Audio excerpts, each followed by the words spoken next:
So now I'd like to talk about batch effect. So what is batch effect? So batch effect are those variables that's not ideal and should not be, ideally should not be there. So for example, maybe you have two different people doing the sample preparation, and maybe you do the sequencing at different institute, or you prepare the sample one batch at the morning, another one at the afternoon. So all of these factors can be considered as batches.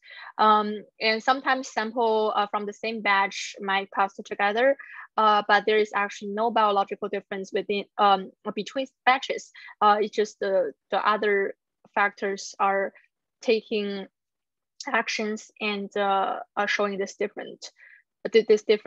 So most of the time, batch effect is going to deviate our finding from the real biological relevant information. So we want to try our best to eliminate batch effects, so we can get a real difference between conditions. So here I'm showing an example. So first I imported this count matrix, which is raw count. And then I use the log to TPM. I normalize the data and get the log to TPM. And from here, I then plot a correlation heat map between these samples, and we can see we can just see from these 4 samples, we see that these are all mouse model. So we can see mouse model from different tissue are actually showing a higher correlation than the mouse model maybe from heart, than human model from heart. Like they're very mouse heart. Yeah, so it's here. So they're different. They're much different than the is this one? Yes, this one. So they're much different from those between the so the correlation between the human sample from heart and mouse sample from heart is very different from mouse sample from heart and mouse sample from kidney. So the difference between mouse and human is actually larger than the difference between different tissue samples. So this is not as expected. And then to see this even more clearly, we can just use the PCA and do the scatter plot on the first 2 PCs, and we can see there is a clear separation between human and mouse. But this separation is not as expected, because we would expect to see human and mouse have very similar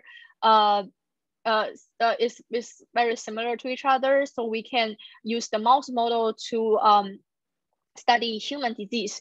If mouse and human is so different, we cannot transfer any of the knowledge we learn from mouse model to human settings. So this is definitely not as expected.